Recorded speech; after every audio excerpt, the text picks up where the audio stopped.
शिव पुराण पूरा 24,000 श्लोकों का एक ऐसा ग्रंथ जिसे पढ़ने वाला हर व्यक्ति सोचता है कि उसने शिव को जान लिया। लेकिन क्या तुम्हें पता है, इस ग्रंथ में एक ऐसा रहस्य छुपा है जिसे बड़े बड़े विद्वान और पंडित भी खुलकर नहीं बताते। क्यों? क्योंकि ये रहस्य इतना गहरा है, इतना उलझाने वाला है कि इसे समझने से पहले इंसान को अपनी सोच का पूरा ढांचा तोड़ना पड़ता है।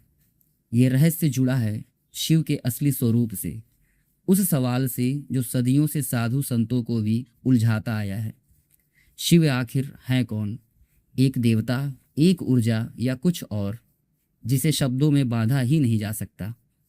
आज इस वीडियो में मैं तुम्हें वो पूरा रहस्य बताऊंगा, शास्त्रों के हवाले से, कहानियों के जरिए और एक ऐसे साधु की सच्ची घटना के साथ जिसने अपनी पूरी जिंदगी इस सवाल का जवाब ढूंढने में लगा दी। पूरा देखना, क्योंकि आखिर में जो सच सामने आएगा वो शायद तुम्हारी भक्ति का नज़रिया हमेशा के लिए बदल दे।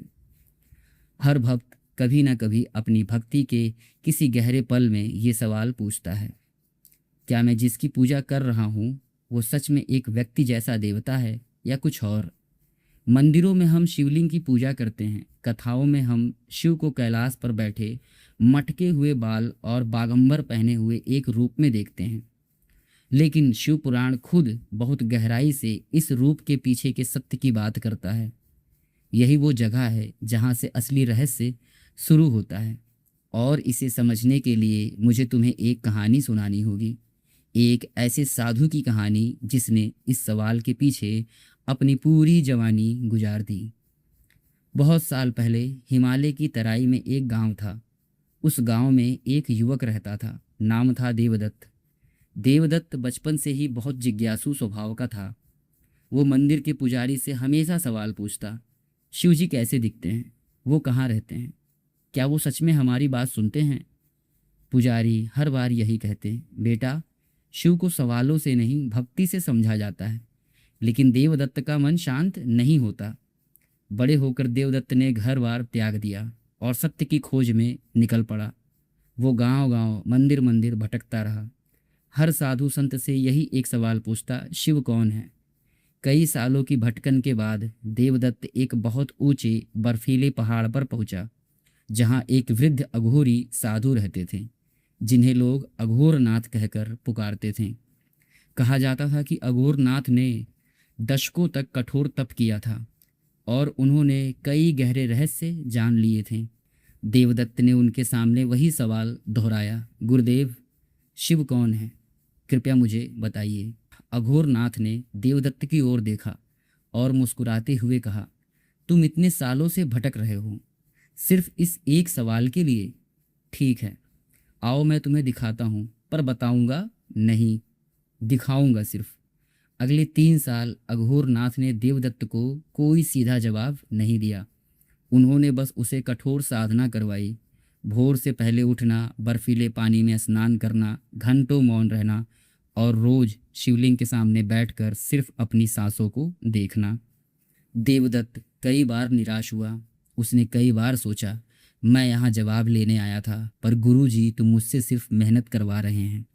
लेकिन धीरे धीरे महीनों की साधना के बाद देवदत्त के भीतर कुछ बदलने लगा। उसका मन, जो पहले हमेशा सवालों से भरा रहता था, अब धीरे धीरे शांत होने लगा। उसे अजीब सी अनुभूतियां होने लगी, कभी गहरी शांति, कभी अकारण आनंद, कभी अपने भीतर एक विशाल खालीपन जो डरावना नहीं बल्कि बहुत सुकून देने वाला था। तीसरे साल की एक रात जब देवदत्त शिवलिंग के सामने गहरे ध्यान में बैठा था, उसे कुछ ऐसा अनुभव हुआ जिसे वो जीवन भर शब्दों में नहीं बांध पाया। उसने महसूस किया कि उसका शरीर, उसका नाम, उसकी पहचान, सब कुछ जैसे धीरे धीरे घुलने लगा। और उस घुलने के पीछे जो बचा वो एक विशाल, शांत, असीम चेतना थी। ना उसका कोई आकार था, ना कोई सीमा। वो चेतना हर दिशा में, हर कण में फैली हुई महसूस हो रही थी। पहाड़ों में, हवा में, खुद देवदत्त के भीतर, अघोरनाथ के भीतर, यहाँ तक कि उस शिवलिंग के भीतर भी जिसके सामने वो बैठा था। उस पल देवदत्त को समझ आया, शिव कोई एक व्यक्ति नहीं है जो कहीं दूर कैलाश पर बैठे हों। शिव वो चेतना है जो हर जगह, हर प्राणी में, हर कण में मौजूद हैं। शिवलिंग, मूर्तियाँ, कथाएं, ये सब सिर्फ उस असीम सत्य को समझने के माध्यम हैं, ताकि सीमित मानव मन असीम को थोड़ा थोड़ा समझ सके। अगली सुबह जब देवदत्त की आंखें खुली, वो बहुत देर तक चुप बैठा रहा। फिर उसने अघोरनाथ के पास जाकर कहा, गुरुदेव, अब मुझे समझ आया। आपने मुझे बताया नहीं, दिखाया। क्योंकि ये सत्य शब्दों में समझाया नहीं जा सकता, सिर्फ अनुभव किया जा सकता है। अघोरनाथ मुस्कुराए और बोले, यही तो वो रहस्य है जिसे ज़्यादातर पंडित और विद्वान खुलकर नहीं बताते, क्योंकि इसे बताना आसान नहीं। लोग शिव को एक देवता के रूप में पूजना चाहते हैं, क्योंकि एक रूप से जुड़ना आसान है। लेकिन शिव रूप से परे हैं, एक चेतना है, और जब तक कोई खुद अनुभव ना करे तब तक ये बात सिर्फ शब्द बनकर रह जाती है, सत्य नहीं बन पाती। अब आते हैं शास्त्रों की बात पर, क्योंकि जो देवदत्त ने अनुभव किया वो कोई कल्पना नहीं, बल्कि शिव पुराण में बार बार दोहराया गया एक गहरा सत्य है। पहला प्रमाण, शिवलिंग का आकार। क्या तुमने कभी सोचा है कि शिवलिंग का कोई चेहरा, हाथ, पैर क्यों नहीं होता? ज़्यादातर देवी देवताओं की मूर्तियाँ मानव रूप में होती हैं, पर शिव को एक निराकार लिंग के रूप में पूजा जाता है। शास्त्रों के अनुसार इसका गहरा कारण है। शिवलिंग शिव के निराकार असीम स्वरूप का प्रतीक है। ये हमें याद दिलाता है कि शिव को किसी एक रूप में बांधा नहीं जा सकता। शिवलिंग एक तरह से एक द्वार है, एक ऐसा माध्यम जो सीमित मानव मन को उस असीम चेतना से जोड़ता है। दूसरा प्रमाण, सर्वव्यापी शब्द का बार बार प्रयोग। शिव पुराण में शिव को बार बार सर्वव्यापी कहा गया है, यानी वो हर जगह मौजूद हैं। ये सिर्फ एक विशेषण नहीं, बल्कि एक गहरा दार्शनिक सत्य है। अगर शिव सच में सिर्फ कैलाश पर बैठे एक देवता होते तो उन्हें सर्वव्यापी नहीं कहा जाता। तीसरा प्रमाण, शिव और शक्ति का अभिन्न संबंध। शिव पुराण में शिव और पार्वती, शक्ति को कभी अलग नहीं माना गया, बल्कि अर्धनारेश्वर स्वरूप में, जहाँ शिव का आधा शरीर शक्ति है। ये प्रतीक बताता है कि सृष्टि की हर ऊर्जा, चाहे वो पुरुष हो या स्त्री, चेतना हो या शक्ति, शिव तत्व के भीतर ही समाहित है। यहाँ एक स्वाभाविक सवाल उठता है, अगर शिव निराकार सर्वव्यापी चेतना है तो हम मंदिरों में मूर्ति और शिवलिंग की पूजा क्यों करते हैं? इसका जवाब बहुत सुंदर है, और यही वो बात है जो असली समझ लाती है।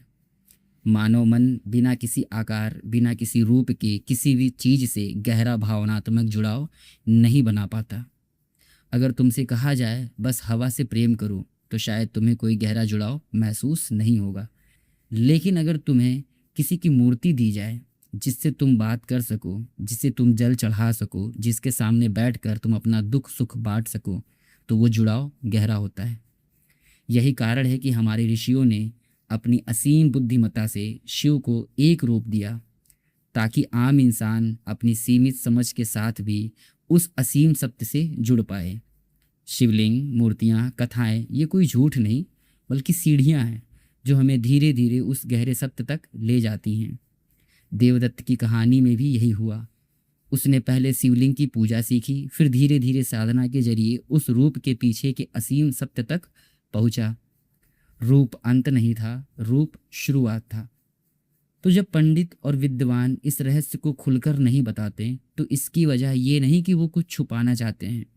असली वजह ये है, इस सत्य को सिर्फ शब्दों में समझा देने से लोग शायद पूजा पाठ, भक्ति के छोटे छोटे कर्मकांड छोड़ देंगे, ये सोचकर कि जब शिव हर जगह है तो मूर्ति पूजने की क्या ज़रूरत। जबकि असली सत्य ये है, मूर्ति पूजा ही वो सीढ़ी है जो असीम तक ले जाती है। सीढ़ी को छोड़ देना मंजिल तक पहुंचने से रोक देता है।